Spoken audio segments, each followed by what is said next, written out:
دو واقعات میرے ساتھ اوپر نیچے پیش آئے. ایک صحیح واقعہ سنا رہا ہوں. ایک نوجوان آیا مولوی صاحب کے پاس, جی میں نے بیوی کو 3 طلاق دے دی ہے تو کیا مسئلہ ہے؟ ان کا وہ ختم ہو گیا کم موجاں کر. اس نے کہا جی کوئی میرے واسطے رستہ کر دو. تو کوئی رستہ نہیں.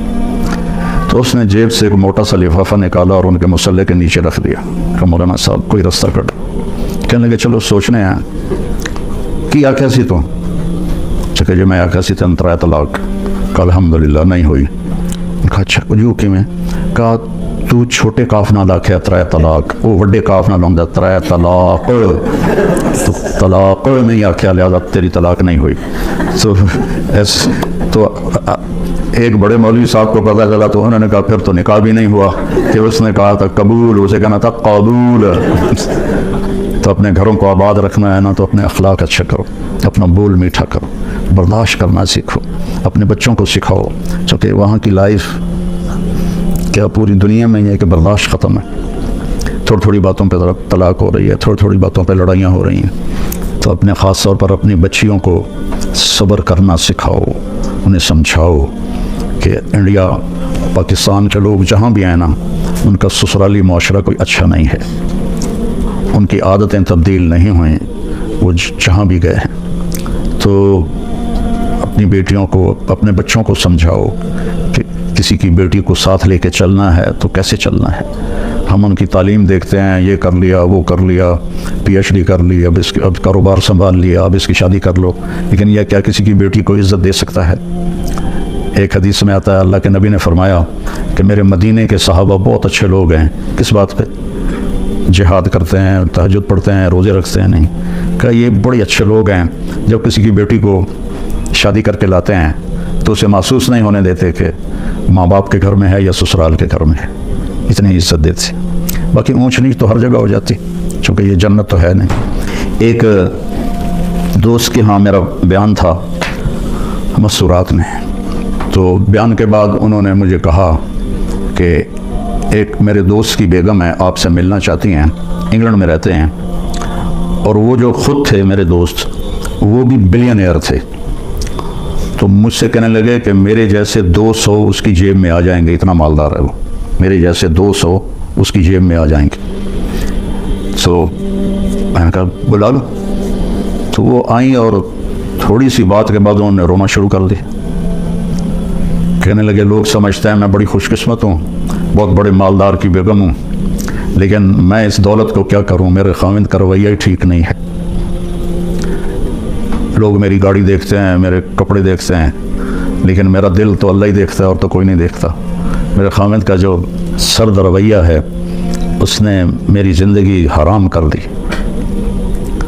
چند دن کے بعد میں کراچی جا رہا تھا تو مجھے دیکھ کر ایک نوجوان میرے پاس آ گیا.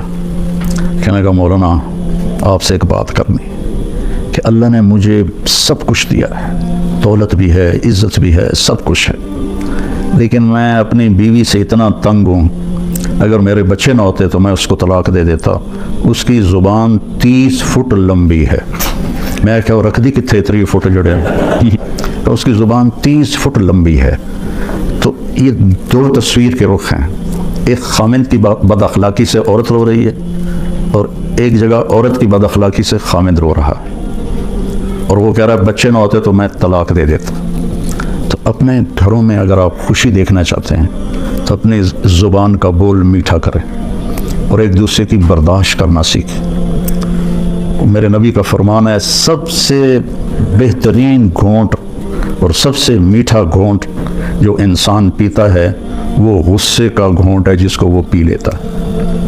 اچھا غصے کو پینے سے کیوں تشبیہ دی؟ برداشت کرنا نہیں کہا, پینے سے. کہ عرب میں پانی کوئی نہیں اور پانی کے پیچھے 3 دن کا سفر کر کے وہ مشکیزوں میں پانی بھر کے لاتے ہیں, تو پانی کی حفاظت وہ اپنی جان سے بھی زیادہ کرتے ہیں. تو ایک گھونٹ کے لیے بھی وہ ترستے ہیں. تو میرے نبی نے تشبیہ دی غصے کے برداشت کرنے کو پانی سے, کیونکہ پانی کا گھونٹ اگر مل جائے تو زندگی بچے گی نہ, کا بچے گی. کہ غصے کو پی جاؤ تو تمہاری گھر کی ساری زندگی خوبصورت ہو جائے گی, بچ جائے گی. اور ایک صحابی آئے، یا رسول اللہ من اسلام، اسلام کیا ہے؟ آپ نے فرمایا اچھے اخلاق۔ وہ دیہاتی تھا، یہاں سے اٹھا اور ادھر آ کے بیٹھ گیا۔ یا رسول اللہ مت دین، دین کیا ہے؟ آپ نے کہا اچھے اخلاق۔ وہ ادھر سے اٹھا اور ادھر آ کے بیٹھ گیا۔ یا رسول اللہ دین کیا ہے؟ آپ نے کہا اچھے اخلاق۔ وہ ادھر سے اٹھ کے پیچھے جا بیٹھا۔ یا رسول اللہ دین کیا ہے؟ اور ہمارے نبی کی عادت تھی جب آپ کو کوئی متوجہ کرتا تھا تو آپ ایسے نہیں ہوتے تھے، مثلا ادھر یہ عبدالوہاب بیٹھا ہوا ہے، یہ مجھے کہے مولانا تو میں اتنا ہی کروں گا جی، لیکن ہمارے نبی کی عادت تھی جب آپ کو کوئی بلاتا تھا ادھر سے تو آپ پہلے یوں ہوتے تھے، اس کو اپنا سینہ دیتے تھے، پھر کہتے تھے جی فرمائیے۔ کوئی ادھر سے بلاتا تھا تو آپ ایسے نہیں کرتے تھے، بلکہ آپ پورا اس کی طرف مڑتے تھے اور پھر کہتے تھے جی فرمائیے۔ تو اس نے ہمارے نبی کو چاروں طرف گھما دیا، آگے بھی، دائیں بھی، بائیں بھی، پیچھے بھی۔ کہنے لگا یا رسول اللہ دین کیا ہے؟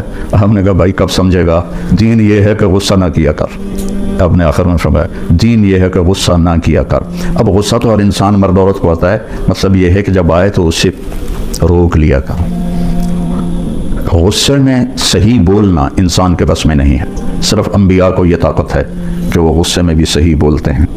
تو اس لیے جب غصہ آئے تو خاموش ہو جاؤ، جب وہ لہر گزر جائے پھر اپنا گلا شکوہ جس سے بھی کرنا کرو، لیکن غصے کی حالت میں بڑے سے بڑا ولی بھی وہ ضرور دائیں بائیں ہو جاتا ہے کہ انسان، اس لیے غصہ عقل کو کھا جاتا ہے۔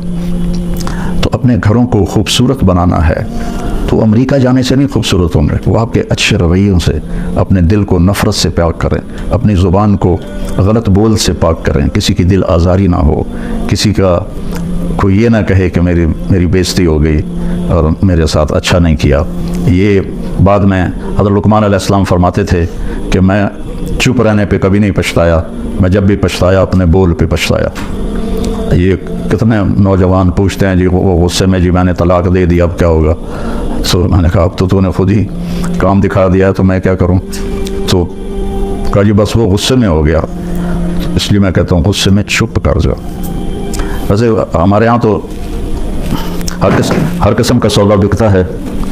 ایک دفعہ آپ تشریف لائے حضرت فاطمہ کے گھر تو وہ اداس بیٹھی تھی، تو آپ نے فرمایا کیا ہوا، اداس کیوں ہو؟ کہا جی میرا علی کا جھگڑا ہو گیا۔ تو اب یہ اتنا بڑا جوڑا ہے کہ نبیوں کے بعد اس سے بڑا جوڑا تو دنیا میں کوئی نہیں ہے۔ ابن عباس کی روایت ہے جنت میں نور کی ایک چمک اٹھے گی، تو جنتی پوچھیں گے یہ نور کیسا ہے؟ تو فرشتے انہیں کہیں گے کہ اوپر جنت الفردوس میں علی و فاطمہ کسی بات پہ مسکرائے ہیں، ان کے دانتوں سے جو نور نکلا ہے اس نے جنت کو روشن کر دیا ہے۔ تو آپ نے کہا علی کدھر ہے؟ کہا جی باہر نکل گئے۔ تو اب ہمارا ہندی معاشرہ ہے کہ میں تو سسر ہوں لڑکی والا، میں کیوں اپنے داماد کے پیچھے جاؤں؟ لیکن آپ نے کسی کو نہیں بھیجا، خود گئے تلاش کر، دیکھا تو وہ مسجد میں لیٹے ہوئے تھے اور وہ کپڑا ہٹ گیا تھا تو مسجد کی مٹی ان کے کمر پہ لگی ہوئی تھی۔ تو آپ نے کہا ابو تراب اٹھو۔ تو حضرت علی فرمایا کرتے تھے ساری دنیا کی دولت مل جانے سے مجھے اس لفظ کی زیادہ خوشی ہے اور رہے گی کہ میرے نبی نے اظہار محبت کیا، یہ اظہار محبت کے لیے ہوتا ہے۔ ابو تراب اٹھو، ان کو لے کر آئے اور آ کر زمین پر لیٹ گئے۔ ادھر علی کو لٹا لیا، ادھر فاطمہ کو۔ حضرت علی کا ہاتھ یہاں رکھا، حضرت فاطمہ کا ہاتھ پکڑ کے یہاں رکھا، اس کے اوپر اپنا ہاتھ رکھا اور فرمایا بولو بھائی ہماری صلح ہو گئی۔ تو دونوں نے کہا ہماری صلح ہو گئی۔ نہ علی سے پوچھا کیا بات ہوئی، نہ فاطمہ سے پوچھا کیا بات ہوئی۔ جو یہ پوچھتے ہیں نا وہ اور لڑا کے آ جاتے ہیں۔ تو آپ نے دونوں سے نہیں پوچھا کہ کیا ہوا، یہ علی کا ہاتھ، یہ فاطمہ کا ہاتھ، یہ اپنا ہاتھ، بولو بھائی ہماری صلح ہو گئی۔ کہا جی آپ دونوں نے کہا ہماری صلح ہو گئی۔ آپ باہر نکلے تو بڑا چہرہ چمک رہا، تو صحابہ نے کہا یا رسول اللہ بڑے خوش نظر آ رہے ہیں۔ فرمایا میں علی و فاطمہ کی صلح کروا کے آ رہا۔ تو اس طرح تو ہر گھر میں ہو جاتا ہے، لیکن ایک مستقل مزاج ہی ایسا بنا لیا جائے، سختی سے بولنا، طنز کرنا، ٹوکنا، یہ چیزیں محبت کو ختم کر دیتی۔ میرے نبی نے 11 شادیاں کی صرف ہمیں زندگی سمجھانے کے لیے۔ شادیوں کا شوق ہوتا تو 25 سال کا نوجوان 40 سال کی عورت سے شادی نہ کرتا، جن کے ایک منگنی ٹوٹی ورقہ بن نوفل سے، اور ایک سے بیوہ ہوئیں ابو حالہ سے، اور ایک سے بھی دوسرے سے بیوہ ہوئیں ابن عابد سے، اور دونوں سے اولاد ہوئی۔ اور آپ 25 سال کے دنیا کے حسین ترین نوجوان اور 40 سال کی عورت سے آپ جو 2 دفعہ بیوہ ہو چکی ہے اس کے ساتھ آپ نے شادی کی اور زندگی کے 25 سال اس ایک عورت کے ساتھ گزار دی. جب 50 سال کی عمر ہوئی تو 10 شادیاں کی. آپ نے کہا میں نے جب بھی شادی کی پہلے میرے اللہ کا حکم آیا.